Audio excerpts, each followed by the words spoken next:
Okay, it is February 26th. I got something to say.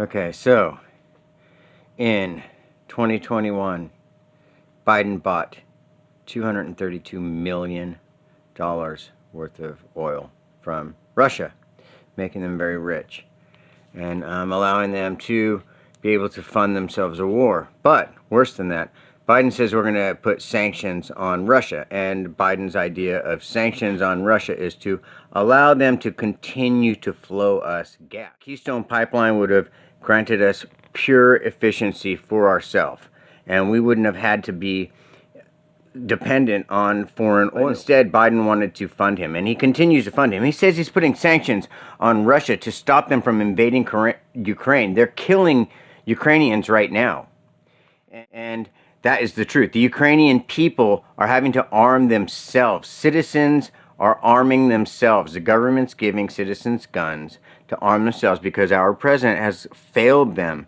and allowed them to become victims to Putin.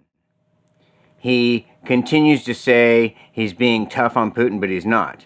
He has continued to allow them to sell us oil. He bought 500,000 barrels of oil yesterday, and he is funding Russia to invade Ukraine. His weak policies, his lies to us, telling us, oh, I'm going to put sanctions because sanctions will put a stop to this. And then he comes back on the next day and says, oh no, I never expected the sanctions to work. We've got to give them time to work and let the people feel the pain. They're providing oil to us, to Germany, to Germany has been getting oil from them. They're 60 to 70% oil dependent, energy dependent on Russia's oil.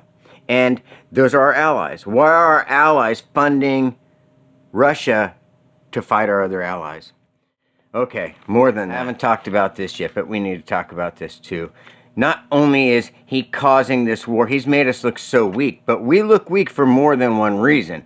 Look at the debacle. Look what he did. He had Americans killed over in Afghanistan, trying to pull them out. He said no American left behind. Guess what? Biden left Americans behind. They're still there. He let Americans die. He left millions and millions of dollars of American military equipment to the Taliban. Gee, thanks, Joe Biden. Yeah, that's what Joe Biden's done for America. And he opened the border. Oh my goodness. We were 15 days away from that oil efficiency. I wanted to make sure you guys knew that. The pipeline was almost done. We could have been oil efficient and been supplying other people with oil and making money. Then we had the border secured. Donald Trump did such a great job securing that border for us. I don't mind people coming into this country. I understand the wanting to be free, which we're not anymore. But I understand the wanting and the desire to be American because I love America. I love the America I grew up in, not the America that Biden portrays or our fake media portrays, but the America that was and that I've seen growing up.